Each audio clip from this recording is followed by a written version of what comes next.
जय हिंद दोस्तों। आज हम बात करेंगे इंडिया और अमेरिका के बीच टैरिफ वॉर के बारे में। ये टॉपिक बहुत इंपॉर्टेंट है क्योंकि ये डायरेक्टली हमारे ट्रेड और इकोनॉमी को अफेक्ट करता है। टैरिफ्स बेसिकली वो टैक्सेस होते हैं जो एक कंट्री दूसरी कंट्री से इंपोर्ट होने वाले गुड्स पर लगाती है।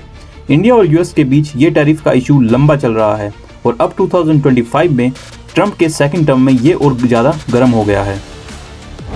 पहले थोड़ा हिस्ट्री समझते हैं। इंडिया और यूएस के ट्रेड रिलेशन स्ट्रॉन्ग हैं। यूएस हमारा सबसे बड़ा एक्सपोर्ट मार्केट है, जैसे टेक्सटाइल्स, फार्मा, आईटी सर्विसेज वगैरह।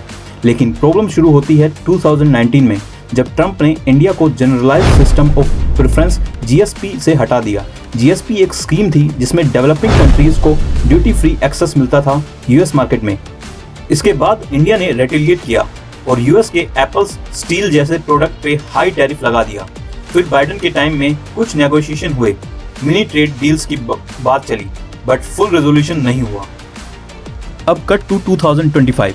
डोनाल्ड ट्रंप फिर से प्रेसिडेंट बने हैं और उनका फोकस है अमेरिका फर्स्ट पॉलिसी पे।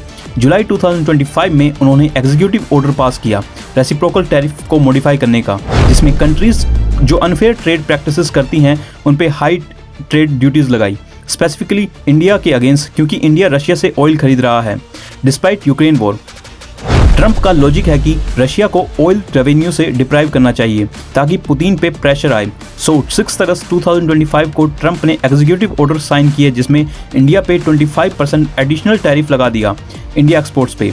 फिर ये टैरिफ को डबल करके 50% कर दिया गया। ये अमंग दी हाईएस्ट टैरिफ है किसी कंट्री पे यूएस की तरफ से।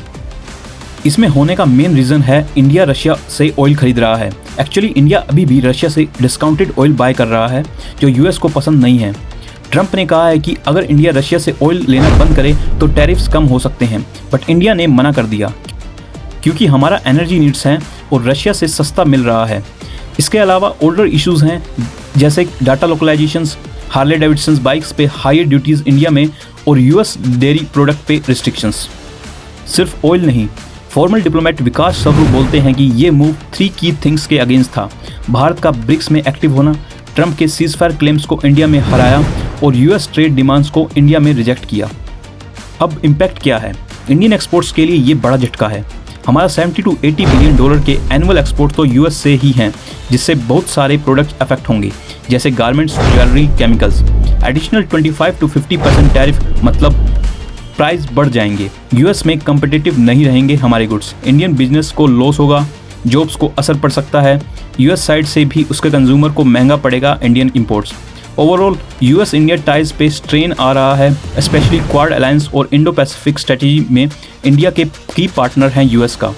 बट एक्सपर्ट्स कहते हैं लॉन्ग रन में रिलेशंस एंड्योर करेंगे क्योंकि स्ट्रेटेजिक इंटरेस्ट कॉमन है, जैसे चाइना को काउंटर करना।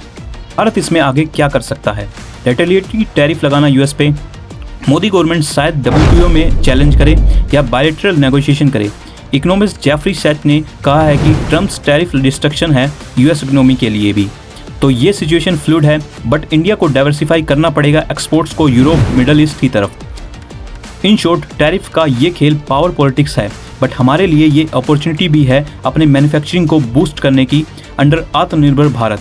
ऐसे ही अपडेट के लिए चैनल को लाइक करें, शेयर करें एंड सब्सक्राइब करना ना भूलें। जय हिंद।